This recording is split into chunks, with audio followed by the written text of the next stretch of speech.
nesse ano de 2022, o romance A Guerra no Bonfim, do Moacir Scliar, completa 50 anos.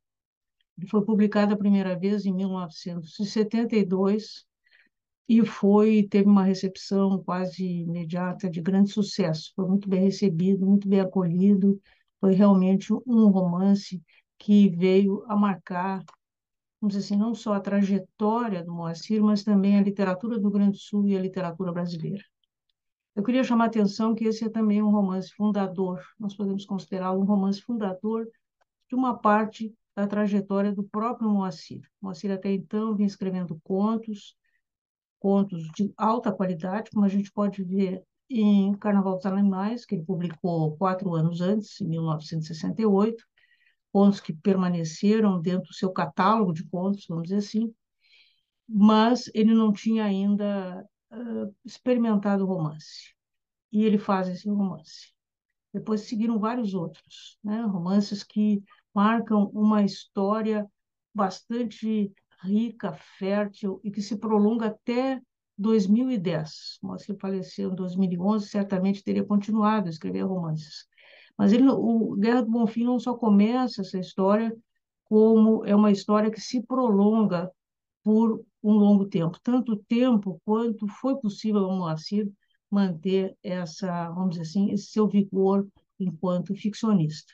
Então, é um romance fundador, porque isso vai ser repetido por vários outros romances, essa opção pelo, não repetido, mas reiterado, essa opção pelo romance ao longo de décadas, né? O último romance dele é Os Abraços Milhões, de 2010. Mas é também um romance fundador de uma certa temática, que nós vamos chamar de temática de cunho judaico. Não é o judaísmo na perspectiva da religião, da fé, nem é uma perspectiva fora, vamos dizer assim, do contexto brasileiro. O tema do personagens judeus, o tema do judaísmo, não começou com Moacir. Não começou com Moacir. Nós vamos encontrar em outros autores, até em José de Alencar, nós temos figurantes judeus, nós vamos ter em outros momentos.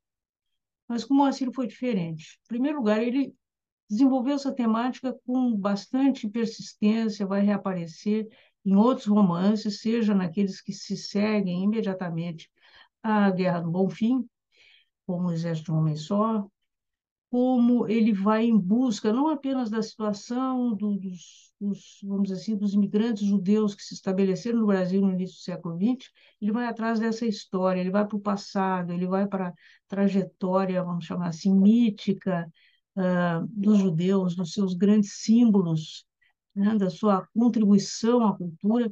Ele vai criar um imaginário completo cercando essas personagens judaicas. Além disso, ele vai obrigar, digamos assim, personagens, autores em que a questão judaica não era tão evidente a se assumirem como isso, como tal, né?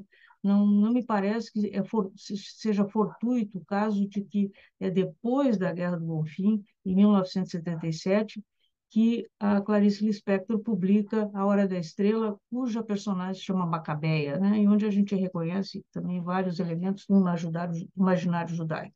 Então, ele teve precursores, vamos dizer assim, né? Mas é a partir do Moacir que nós percebemos esses autores anteriores, esses escritores e escritoras que apareceram antes dele e que depois, talvez, fertilizados pelo caminho que ele vai abrir, também foram motivados a assumir a sua identidade judaica, e hoje nós temos uma grande quantidade de escritores vinculados à temática judaica, personagens judeus, gente que é fruto de um processo de colonização que começa no no final do século XIX, início do século XX, e que se espraia pelo país inteiro.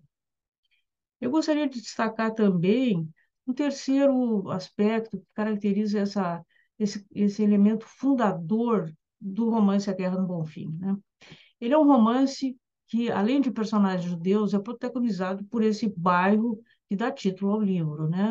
A Guerra no Bonfim. A ação se passa no tempo da guerra na Europa e as personagens estão experimentando as reações não só ao processo de colonização, de imigração, à necessidade de se integrar à vida porto-alegrense, mas vão reagir aos acontecimentos que estão na Europa, né? Com a guerra, a expansão do nazismo, depois a própria derrota do nazismo e as outras consequências subsequentes, como, inclusive, o aparecimento do Estado de Israel, o conflito com os palestinos. Então, é um romance que está muito, vamos dizer assim, muito focado nesses acontecimentos de cunho histórico e também local.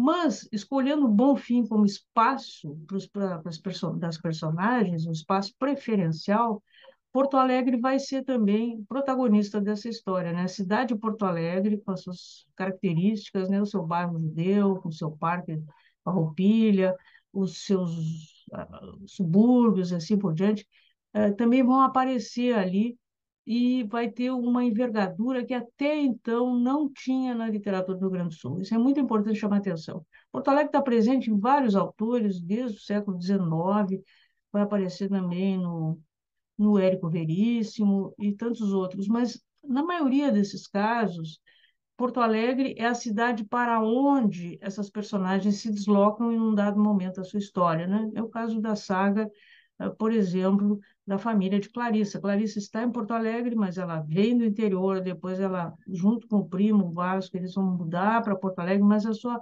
origem não é essa cidade, né? Eles são, de certa forma, imigrantes os, as personagens, as figuras que habitam esse universo da Guerra do Golfim, e depois os livros que se sucederam a ele, têm Porto Alegre como seu local de nascimento. Eles nascem aqui, é aqui que eles vivem, é aqui que eles se formam. Então, nós temos uma reflexão também a nível, vamos chamar assim, a nível ficcional, fantástico, sobre a cidade de Porto Alegre, sobre esse espaço que até então não tinha tido suficiente repercussão na literatura. Por isso, comemorar esses 50 anos é da maior importância, né? Porque é reverenciar uma obra que tem um caráter fundamental na nossa tradição literária.